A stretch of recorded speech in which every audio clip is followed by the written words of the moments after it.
मैं अपने पत्रकार साथियों का धन्यवाद देता हूं कि आज आपसे बात करने का मौका मिल रहा है। जो हालात उत्तर प्रदेश में हैं, अन्याय चरम सीमा पर पहुंच गया है।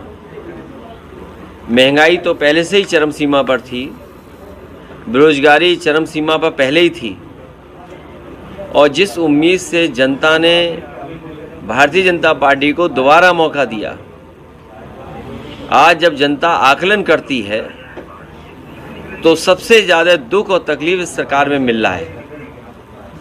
तहसील से लेकर के थाना और थाने से लेकर के ऊपर के अधिकारी, कहीं सुनवाई नहीं है। और जब सुनवाई नहीं है और अधिकारी निर्णय नहीं ले रहे हैं, सरकार का अगर दबाव है तो किसी भी आम व्यक्ति को न्याय नहीं मिल पा रहा। जब अधिकारी मनमानी करेंगे और भारतीय जनता पार्टी के नेताओं के दबाव में काम करेंगे तो कभी भी गरीब जनता को न्याय नहीं मिल सकता।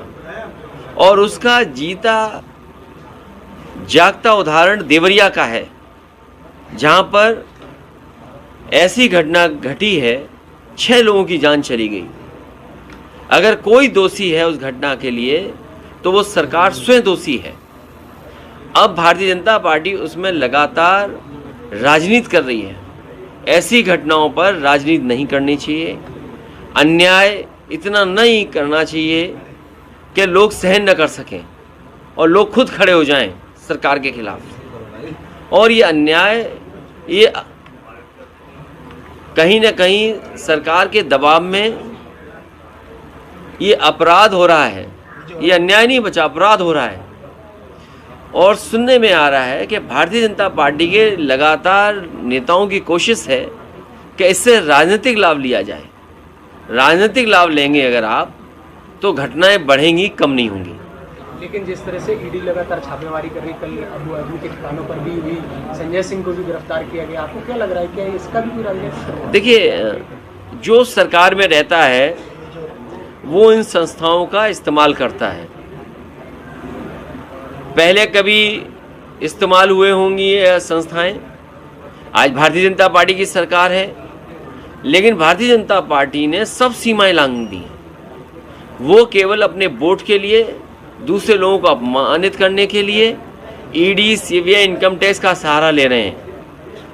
हमारी तो मांग ये होगी कि भारतीय जनता पार्टी अगर ज़ीरो टॉलरेंस रखती है करप्शन के लिए, तो अपने नेताओं के, अपने विधायक, अपने लोगों का आकलन करें कि किन किन की संपत्ति बढ़ गई है, और जिन जिन की संपत्ति लगे कि ज़्यादा बढ़ गई है तो उनके खिलाफ भी वही कार्रवाई होनी चाहिए जो विपक्ष के खिलाफ कार्रवाई कर रहे हैं। और मैंने कई मौक़ों पर कहा कि आज ज़मीनों का काम सबसे ज़्यादा कोई कर रहा है तो भारतीय जनता पार्टी के लोग कर रहे हैं। कई शहरों में बड़े बड़े भूमाफिया पैदा किए हैं और भूमाफियाओं का काम भारतीय जनता पार्टी स्वयं कर रही है। लखनऊ में, कानपुर में, आपके अयोध्या में, गोरखपुर में, वाराणसी में आप जानकारी कर लें। और सरकार जब भी जांच करेगी, सबसे ज़्यादा ज़मीनों का और सबसे ज़्यादा खिलवाड़ कागज़ों से और भूमि माफिया के रूप में कोई उभर करके आ रहे तो भारतीय जनता पार्टी स्वयं है। और अन्याय की सीमा आप देखिए, क्या कानपुर की घटना नहीं हुई? एक किसान की ज़मीन लिखवा ली, 6 करोड़ का चेक दे दिया, बाद में उस गरीब आदमी से चेक वापस लिया, चेक फाड़ दिया, उसे आत्महत्या करनी पड़ी। उसे कौन बचा रहा है? भारतीय जनता पार्टी के नेता बचा रहे हैं। इसी तरह कानपुर में एक व्यापारी को इतना मारा सिख भाई को कि उसकी आंख चली गई। कौन था वो? भारतीय जनता पार्टी का कार्यकर्ता था। इसी तरह और जगह अगर आप देखोगे, सबसे ज़्यादा अन्याय इनकी सरकार में हो रहा है। आज ही खबर पड़ी है कि कानपुर देहात में भी और कानपुर में 2 पक्ष में झगड़ा हुआ, 2 लोगों की जान चली गई केवल ज़मीन के विवाद में। सरकार को ये देखना चाहिए कि जो जहाँ पर ज़मीन को लेकर के विवाद हो रहा है या विवाद से जान जा रही है, आखिरकार वो अधिकारियों को कितनी एप्लीकेशन दे चुके हैं। सर, उद्योगपति मालोमाल हो रहे हैं, कहीं किसान परेशान है, किसान आत्महत्या कर रहा है, कैसे देखते हो सर? देखिए, धान की फसल तैयार है और अभी तक धान की खरीद का इंतजाम नहीं किया सरकार ने। गेहूं तो प्राइवेट कंपनियों से खरीदवा लिया और धान की कोई भी तैयारी सरकार ने नहीं की। हफ्ते 2 हफ्ते में धान कटने लगेगा, सरकार कहाँ से खरीदेगी, ये कोई सरकार का इंतज़ाम नहीं। इसीलिए सरकार किसानों की नहीं है, गरीब की नहीं है, गांव में रहने वालों की सरकार ये नहीं है। ये सरकार है बड़े बड़े लोगों की, उद्योगपतियों की।